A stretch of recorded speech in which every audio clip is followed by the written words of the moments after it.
Bueno, ¿qué tal? Buenas tardes. Hoy nos vamos a referir al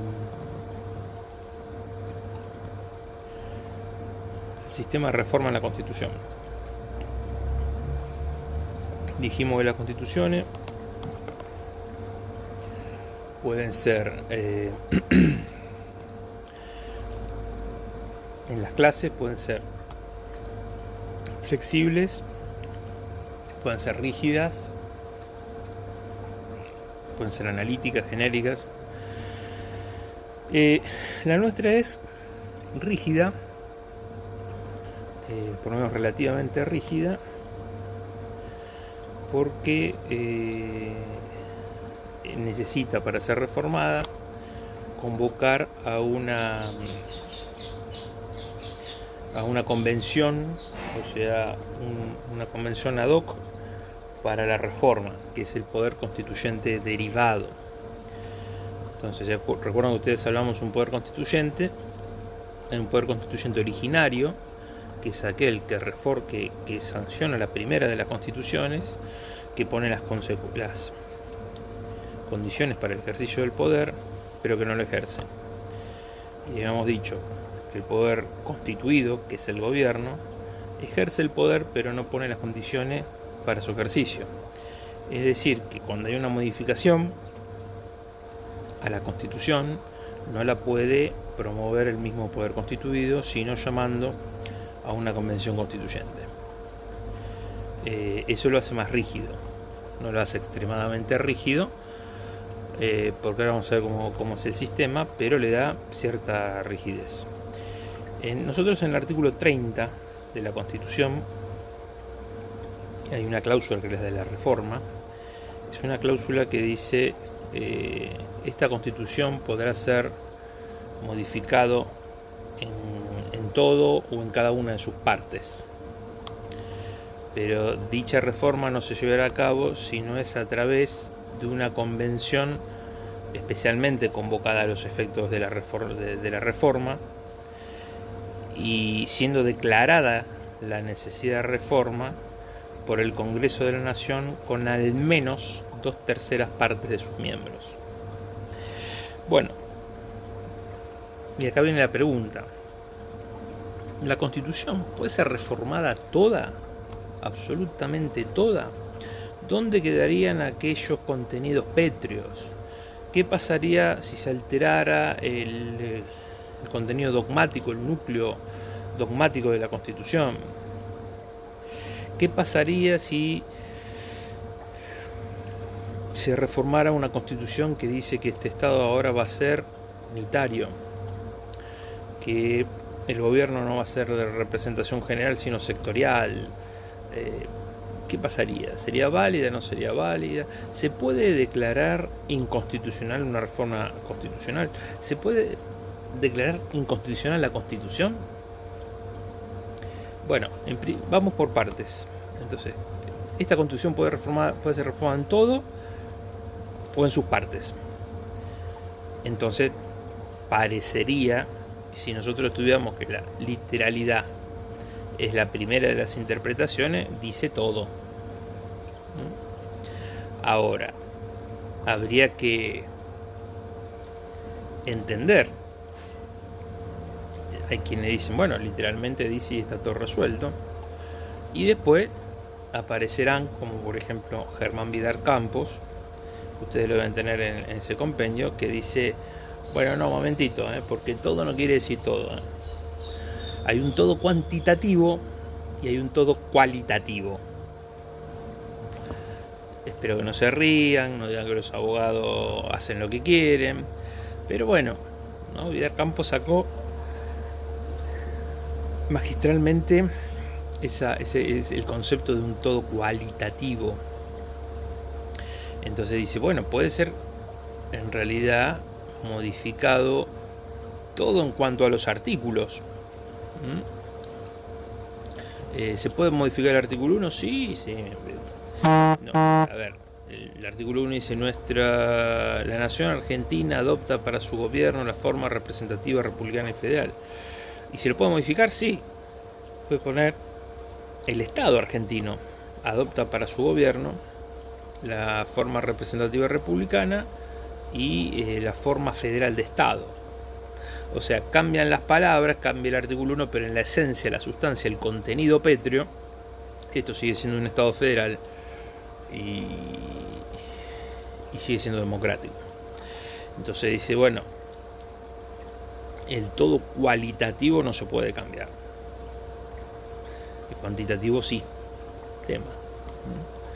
Eso es en cuanto a la primera parte. Después, por supuesto, ¿no?, que había incluso, ya lo mencionábamos en un momento, constituyentes que determinaban por las dudas que los primeros 35 artículos de la Constitución no se podían tocar, ni siquiera la reforma literal y semántica. O sea, no puede ser modificada la primera parte ni en un todo cuantitativo ni cualitativo. Pero por supuesto esas son interpretaciones.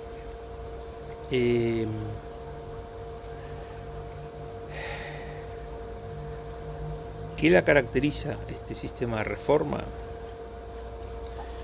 Que no puede ser llevado adelante si no es a través de una convención constituyente. A esta la conocemos como poder constituyente. Poder constituyente derivado. El poder constituyente originario es el primero, el que puso esas bases, que dijo: la Constitución, el Estado federal, el culto católico apostólico romano, el federalismo, todas las definiciones que trajo, y a su vez dijo cómo podía ser reformada la Constitución. Ese método, en el cual llama de nuevo a una asamblea constituyente, es en realidad una asamblea reformadora constituyente. O sea, puede reformar la Constitución, no para hacer una Constitución nueva. Y para ser convocada, ¿cómo se la convoca? Bueno, se la convoca a través de una declaración de necesidad de reforma. Es interesante leer, ustedes tienen el artículo 30, una declaración de necesidad de reforma. No dice ley. ¿Por qué no dice ley? Por una serie de cosas, no dice ley. Sabíamos, bueno, ya dijimos que nuestra Constitución se vacía en el molde de la Constitución de los Estados Unidos. Pero acá es importante el tema, porque si no es ley, es declaración del Congreso. Hay atribuciones que el presidente no va a tener, como ser vetarla. Y está bien que sea así. Bueno, si uno se pone un poco a repasar, recuerdo cuando hablábamos de la representación política, de que es hacer presente el interés de alguien, y dijimos: el presidente representa al Estado, el Estado que surgió. Pero en realidad, como ustedes escuchan a los constituyentes, ellos nos dicen: nosotros, los representantes del pueblo de la nación argentina, reunidos en Congreso General Constituyente en voluntad, por voluntad de las provincias que lo componen. ¿Qué está presente? Está presente las provincias y está presente el pueblo. El pueblo y las provincias son preexistentes al Estado. Entonces, es fundamental esta figura, porque quienes representan, aún en el ejercicio del poder, o sea, en el poder constituido, al pueblo y a las provincias, es el Congreso. O sea, creo que lo hemos hablado. En la Cámara de Diputados está la representación del pueblo y en el Senado está la representación de la provincia. Ambos son quienes dieron lugar al Estado. Entonces, el pueblo y las provincias, reunidos en Congreso, declaran la necesidad de la reforma. No dice que tiene que ser una ley, eso es importante, porque si toma la forma de ley podría ser vetado. La última reforma constitucional del año 94 tuvo forma de ley. ¿Eso nos explica que está mal, que es incorrecto? No. Mientras es una declaración por parte del Congreso, lo pueden declarar en el marco de una ley. El tema es que la ley podría ser vetada. La ley necesita X días para ser sancionada. La ley requiere un proceso de formación y sanción, que lo tenemos en el artículo 77. La reforma del año 94 es sancionada a través de una ley muy particular, porque las leyes, podemos saber el sistema de formación y sanción de la ley, el procedimiento, tiene una cámara de origen y una cámara revisora. Para determinadas cuestiones es obligatoria que la cámara de origen sea diputados y para otros que el origen sea del Senado. Cuando está en juego la representación de la gente, por ejemplo los impuestos, el patrimonio de la gente, la iniciativa es diputado. Cuando hay alguna cuestión federal, la ley convenio de coparticipación, el origen es en el Senado.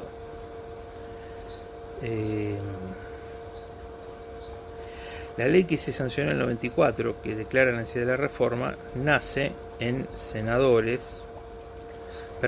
diputados.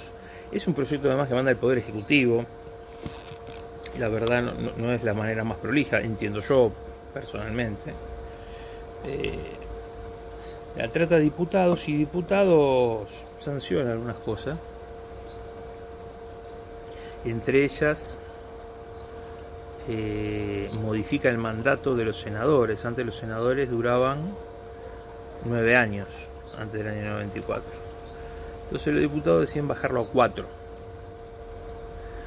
Cuando el proyecto, que ya contaba con la aprobación de diputados, mal llamado media sanción, pasa al Senado, y en el Senado los senadores lo ven y se horrorizan. Dicen, ¿cómo que nosotros de nuevo vamos a pasar a 4?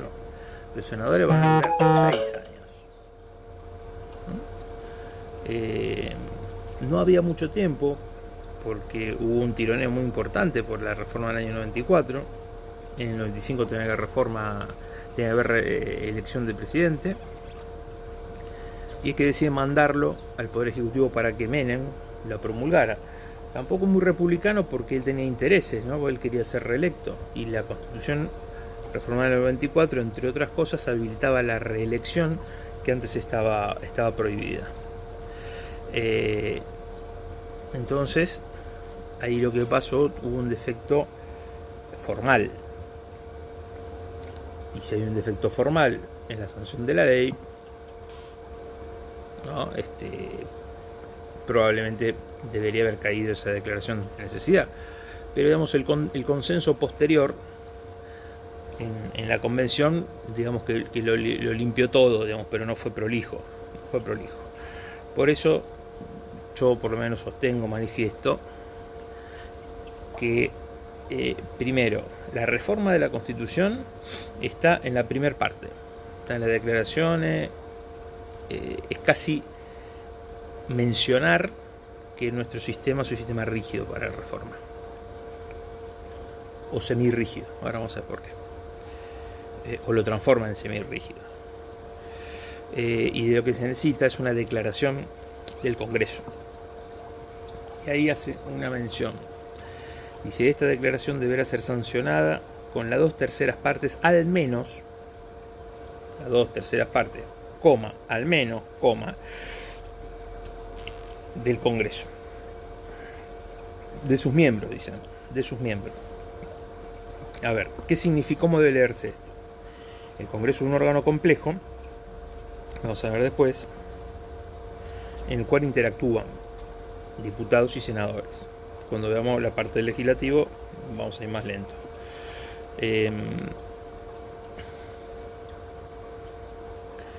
Los diputados, en principio, tienen que votar lo mismo que los senadores, y los senadores lo mismo que los diputados.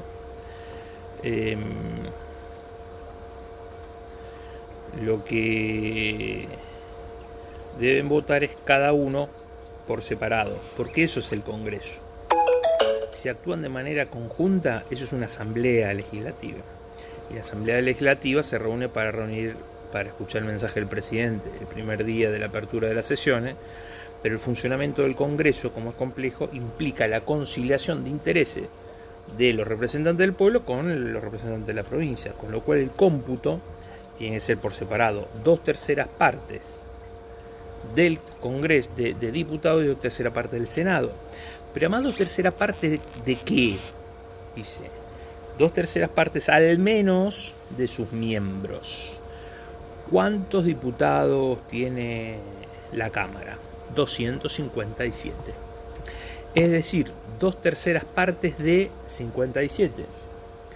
Hagan la cuenta. Te van a decir, bueno, tengo que hacer 2 por 57 dividido 3. Y si me da con coma, ¿no? Esto pasó alguna vez en el Consejo Deliberante de la Ciudad de Buenos Aires, si no, porque se aproxima, bueno, acá no hay duda. El constituyente en eso fue claro. Puso al menos. Si les da 2/3 partes, les da 160 y tanto, debe ser, 166 más o menos. Si es 166,5, no es 166, porque es al menos o más, nunca menos. Entonces debe ser 167. Digo porque hubo proyectos de todo tipo, haciendo interpretaciones, ¿sí? Sobre los presentes, sobre los que dan quórum. No, es el total de los miembros. La totalidad de los miembros son 257. Igual que en el Senado son 72.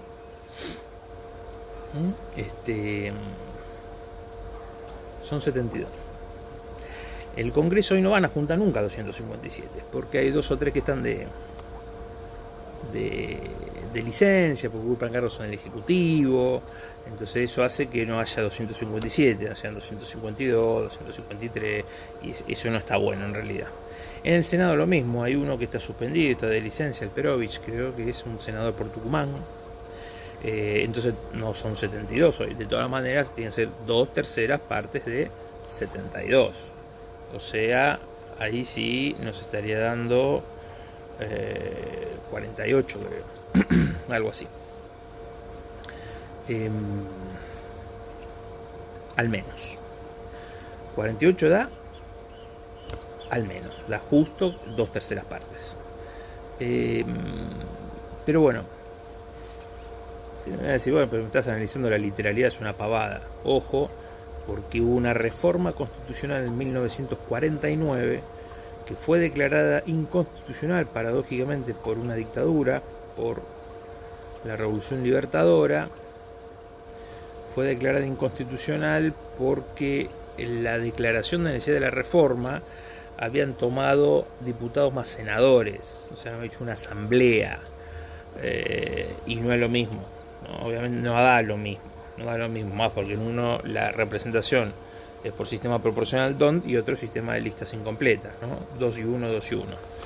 Entonces no podemos, son representaciones distintas, representan intereses distintos, y la representación rompe proporcionalidades, son sistemas electorales distintos, entonces no se puede aplicar el mismo, uno homogéneo, respecto de dos que son distintos. Bueno, entonces eso es importante. La reforma del 49 fue declarada inconstitucional porque tenía un vicio en el procedimiento. Y la verdad que sí tenía un vicio en el procedimiento. Es más, no fue un error, se buscó para llegar al número, para amañar el número, la manera de sumar de esa manera.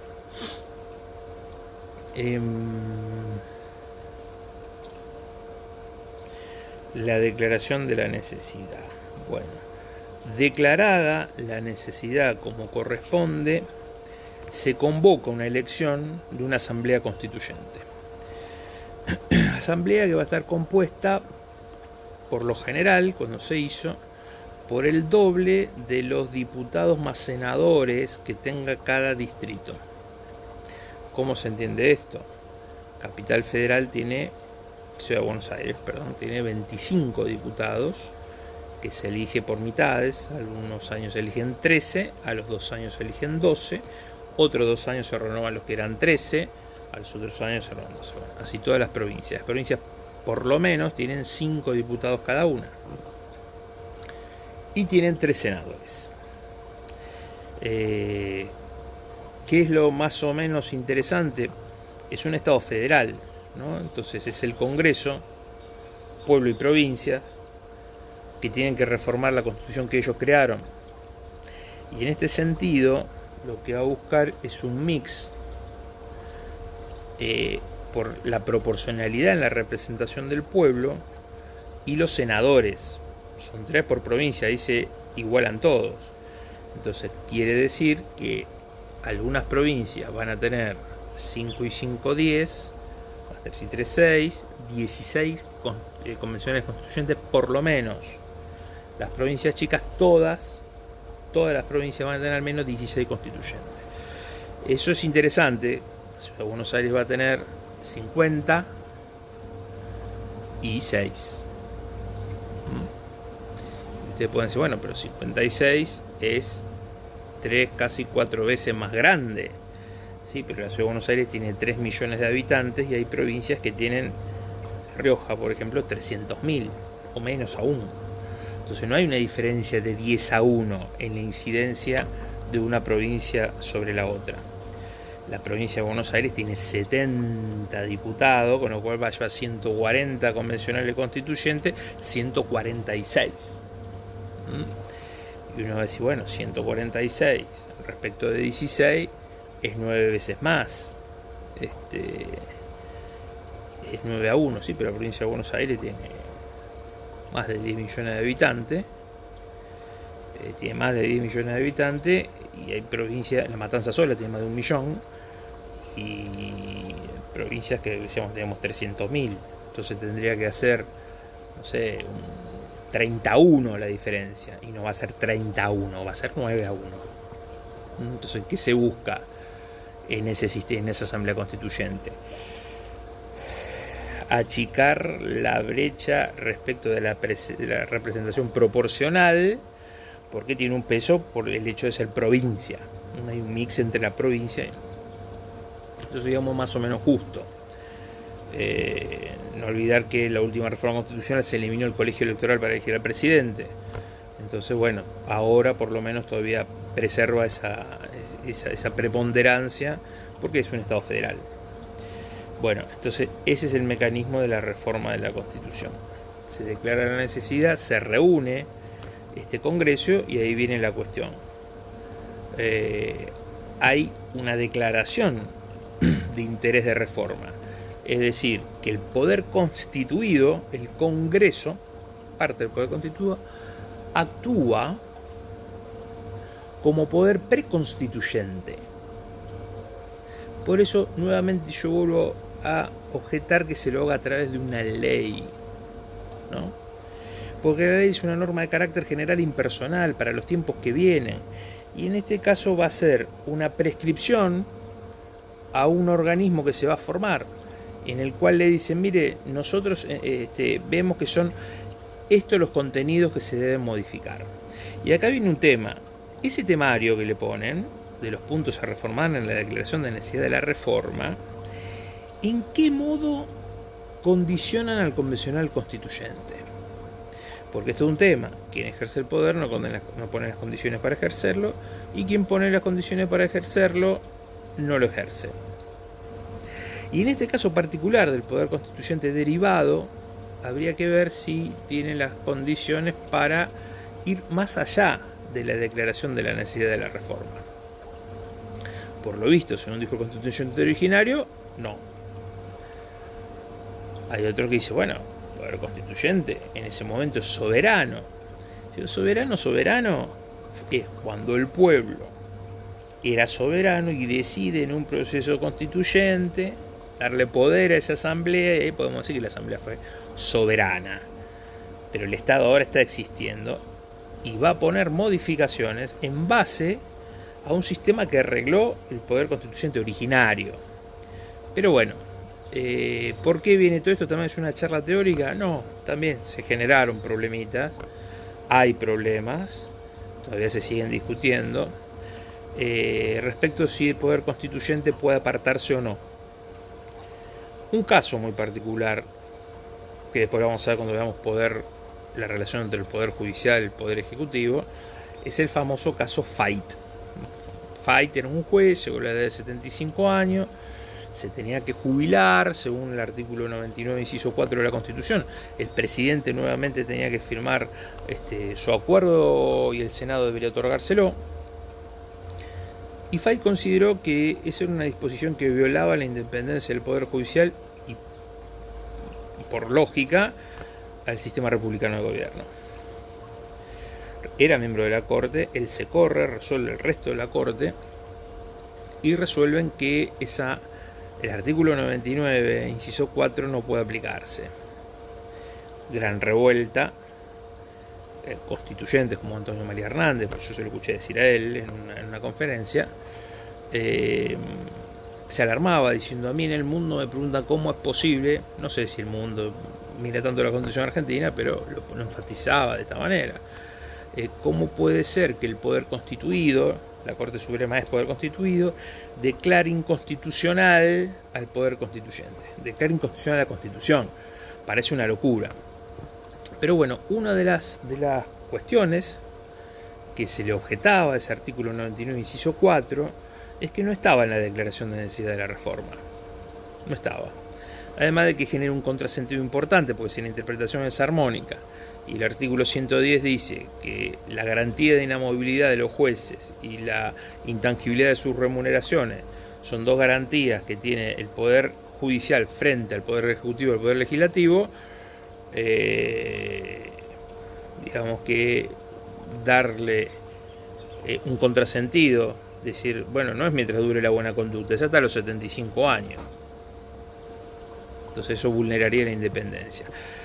¿Por qué viene este cuento? Bueno, porque se generó un disenso importante respecto de que lo que dice la declaración de necesidad de la reforma es el constituyente derivado que es derivado y tiene que guiarse sobre los puntos que figuran y no más allá. Sobre los puntos que figuran, también se abrió otra polémica en la Constitución del año 94. Hace una referencia importante un constitucionalista que se llama Sagüez, Pedro Sagüez creo que es, respecto de lo siguiente. Y hubo una cuestión que no era abstracta, pero tampoco no había un caso, no había una controversia, que planteaba Polino, que no es el jurado de Tinelli, sino es un exdiputado del socialismo que se preocupa mucho por el tema de usuarios y consumidores. Había sido diputado en su momento, creo. Y lo que cuestionaba era que la declaración de necesidad de la reforma del año 94 contenía algo que se llamaba el núcleo de coincidencias básicas. No escapará al criterio de ustedes, al conocimiento, seguramente lo habrán escuchado hablar, que hay un acuerdo en Olivos, el Pacto de Olivos se lo conoce, que hacen los dos jefes partidarios más importantes. Uno era Alfonsín, el otro era Menem. Entonces ellos acuerdan una reforma constitucional que venía muy tironeada porque Menem quería la reelección, no podía conseguir necesidad de reforma. Entonces acuerda con el radicalismo, que era el primer opositor, hacer un combo, algo así. Se llama en la práctica legislativa se llama log rollings, los troncos que ruedan. Un tronco le va pegando al otro y el otro al otro, y así hacen las cosas. Entonces vos votame lo que yo quiero, lo que vos necesitas, que necesitas la reelección. Bueno, yo te doy la reelección y vos a mí me das un tercer senador por provincia, o la creación de la jefatura de gabinete de ministro para darle más oxígeno a la democracia, o la creación del Consejo de la Magistratura, que yo no la comparto, y crear otro tipo de instrumentos, ¿no? La declaración de los partidos políticos como institutos fundamentales de la democracia en la Constitución, plantear la autonomía universitaria en la Constitución, bueno, una serie de cosas. Entonces lo que se armó eran los puntos, ¿no? La necesidad de la reforma. Y el núcleo de coincidencia básica era como un paquete. Un paquete es: Si vos votabas reelección, no podías dejar de votar el jefe de gabinete de ministros. Era un acuerdo básico. Ahora, ¿qué pasaba si un constituyente era elegido y estaba a favor de la reelección y en contra de la autonomía universitaria? O al revés, estaba a favor de la autonomía universitaria, pero estaba en contra de la reelección presidencial. Y no podía, porque se votaba el núcleo de coincidencias básicas y otras cosas más. Discutible, también discutible, porque ahí de sí o no había mucho debate posible, o había debate, pero no podía votarse de manera distinta. Otros dicen que la discusión termina siendo abstracta porque se terminó votando todo por unanimidad. Se hicieron muchas cuestiones, ¿no? Al principio, muchos planteos por esta disposición, pero bueno, finalmente fue zanjada. Básicamente esto es lo importante de la reforma constitucional, ¿no? Todo o en partes, discusión, núcleo de necesidad de declaración de necesidad de la reforma, lo hace el Congreso, si es por ley podría vetar al presidente, porque además es clarísimo ahora, la única vez que no se puede vetar una ley lo establece el artículo 39 de la Constitución. Entonces quiere decir que todo el resto de las leyes podrían ser vetadas. Respecto a la reforma de la Constitución, hay mecanismos de participación ciudadana para proponer leyes, de iniciativa ciudadana, etcétera, pero queda excluida la reforma de la Constitución. Queda excluida. Hay temas que son interesantes. A mí lo que me dejaría, lo que me lleva a una reflexión, es que hoy nuestro sistema de reforma de la Constitución es un poco más flexible. ¿Por qué es un poco más flexible? Bueno, nosotros hablamos la clase pasada y dijimos que hay tratados internacionales sobre derechos humanos que tienen jerarquía constitucional. Algunos, o sea, los que se los declara con jerarquía constitucional. Porque puede haber tratados sobre derechos humanos que no se le dé la jerarquía constitucional que dice el 75, o no estén declarados en la reforma, en el 75 inciso 22, o no se le dé el tratamiento que requiere el artículo 75 inciso 22. El resto de los tratados internacionales tienen jerarquía superior a las leyes. Y determinados tratados de derechos humanos que se le da la jerarquía tienen constitucional. Esto quiere decir, o se los puede denunciar, se los puede sacar. Entonces, si tienen jerarquía constitucional, integran el plexo constitucional, son parte del bloque de la constitucionalidad. Quiere decir que yo podría incorporar a otros por vía legislativa, o que podría sacarlos también por vía legislativa, con el Congreso, con la mayoría especial y el procedimiento que plantea el artículo 75 inciso 22. Entonces, ¿se ve afectado el bloque constitucional? Sí. Entonces, ¿la reforma de la Constitución se hace solamente a través de la convención ad hoc? Bueno, en principio sí. Si yo quiero una reforma estructural de la Constitución, sí. Pero hay maneras de alterar sobre ese trazado que hacíamos de la doctrina de la supremacía de la Constitución, de otras maneras que no sean solamente con la modificación al articulado de la Constitución Nacional. Bueno, yo dije que el lunes íbamos a tener un examen porque hay que avisar una semana antes. Yo lo avisé el lunes pasado, pero en realidad lo vamos a hacer el jueves, y lo que vamos a hacer va a ser un coloquio, con lo cual yo les voy a mandar ahora, les voy a mandar una dirección de Zoom, yo lo voy a grabar para tenerlo, quiénes son los que están, etcétera, etcétera. La presencia, bueno, es obligatoria. Yo les mandé a ustedes que antes del 1 de junio tengo que convalidar que estuvieron. Antes del final de que se termine mayo vamos a hacer otro, por estas 2 o 3 semanas, con lo cual es obligatoria la presencia. Voy a hacer un Zoom, les voy a mandar una convocatoria, vamos a hacer 3 o 4 convocatorias, y les voy a decir quiénes van a entrar. Las haremos de a 2 o de 3. Yo manejo los micrófonos, las imágenes, etcétera, como anfitrión. No es un parcial a matar o morir.